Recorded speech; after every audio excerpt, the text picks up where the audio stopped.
Before we begin this story, remember that every land has its own tales.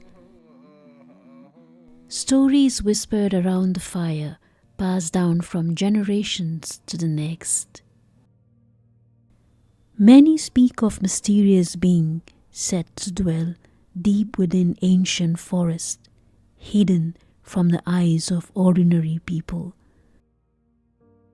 So among the Tangkhul Nagas, one such legend tells of KHANGAYEI, also known as Thingnaraha, which means plant-like life. Tangkhul elders describe this creature as having a face resembling a monkey and the posture of a chimpanzee, silently moving through the dense forest far from human sight. Strangely, it leaves only 3 footprints behind, and no one ever knows where it will appear next or to whom. Whether these stories are literal truth or simply echoes of ancient beliefs, they live on as a cherished part of Tangkhul oral tradition, carrying forward the mysteries and imagination of generations past. But before we explore this eerie encounter, let us first travel back to where it all began and step into the world of Kuimi and his friends, whose extraordinary journey would take them through a haunted house in Shillong and would eventually bring Kuimi alone face to face with the mysterious KHANGAYEI.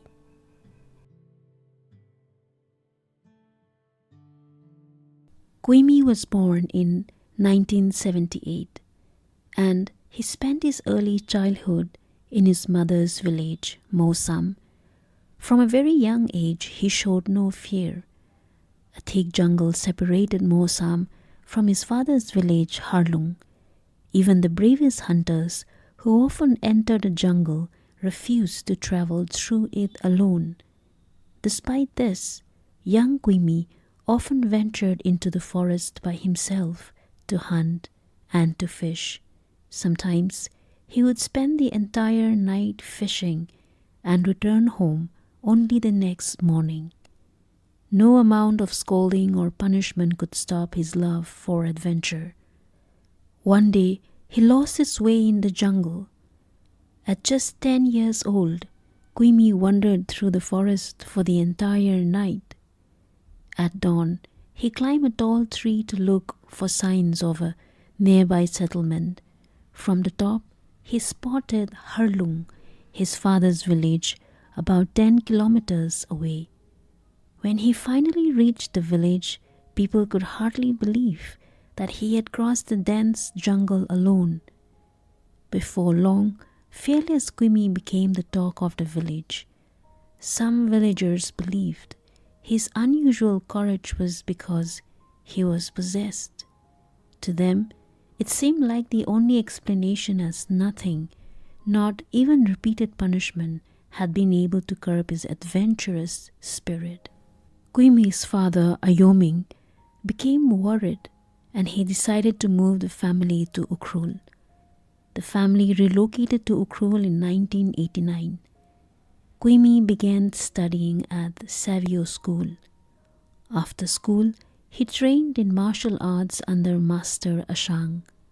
He quickly became a skilled student and earned a reputation as a well-known fighter in Ukhrul town. In his mid-teens, despite getting foot fractured in a fight in a tournament, he kept going. Later, he moved to Shillong for his further studies. Within a few months, he had developed a heavy drinking habit. One day, while drinking with friends, he heard about a haunted house that was being rented out at a very cheap rate. He thought that if he lived in one of those houses, he would have more money left to spend on alcohol. By then, he was already spending most of his allowance on liquor and deer. To save money on food, he and his friends would hunt stray dogs, which were common on the streets of Shillong. Most nights, they searched for dogs around Police Bazaar and Laban, and they rarely returned empty-handed. One such night, the police stopped them after seeing them carrying iron rods.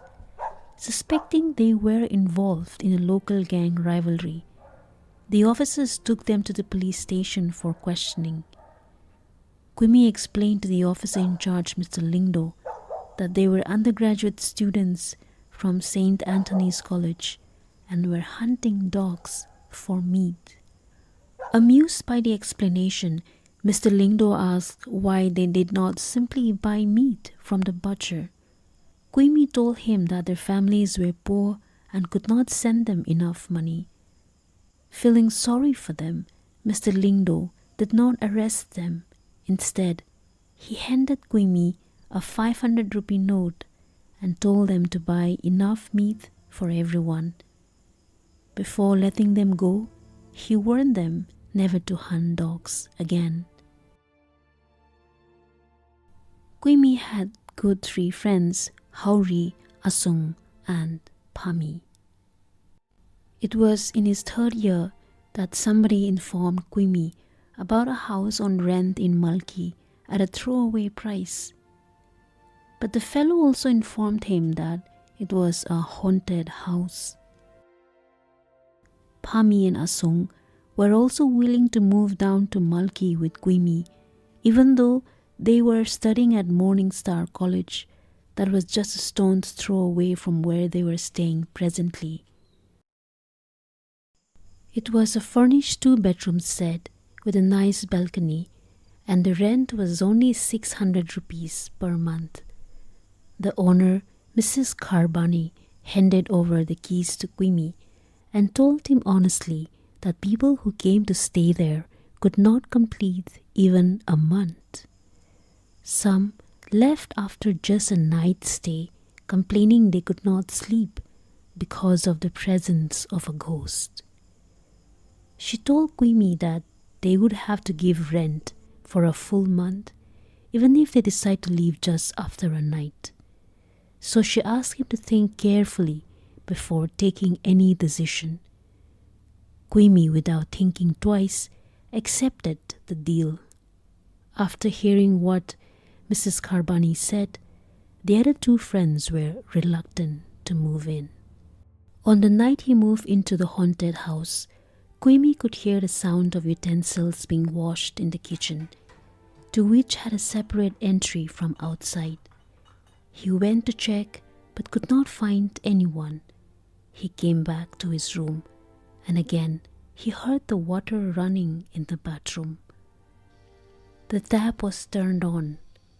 He turned it off and went back to sleep, but the same tap was found running in the morning. These continued every day, and the first month went by. Mrs. Kharbani was surprised to see him every day without any complaint. One evening, while he was ironing his shirt in the sitting room, it began raining heavily outside. Kuimi heard a creaking sound coming from his bedroom window. He rushed to check the windows and found them open. He shut them and lay down on the bed to rest. After some time, he saw smoke rising and smelled something burning. When he came out running, there was a tall, dark guy standing near the burning bedsheet caused by his hot iron. The room was full of smoke, and Kuimi, without a second thought, apologized to the stranger standing there. The guy told him to be more careful in the future. Kuimi cleaned up the mess and went back to sleep. As he lay on the bed, he looked at his watch and found it was almost midnight. He remembered that the main door was locked and there was no way for anybody to enter his room. He wondered, how on earth did the stranger enter? Who was he? Where did he disappear? Was he still there in the room? And why did I apologize to him when I have seen him for the first time? All these questions ran through his mind, and he cursed himself for having acted so mindlessly. He got up and searched every room, but there was no sign of him. He made up his mind to confront him in case he met him again.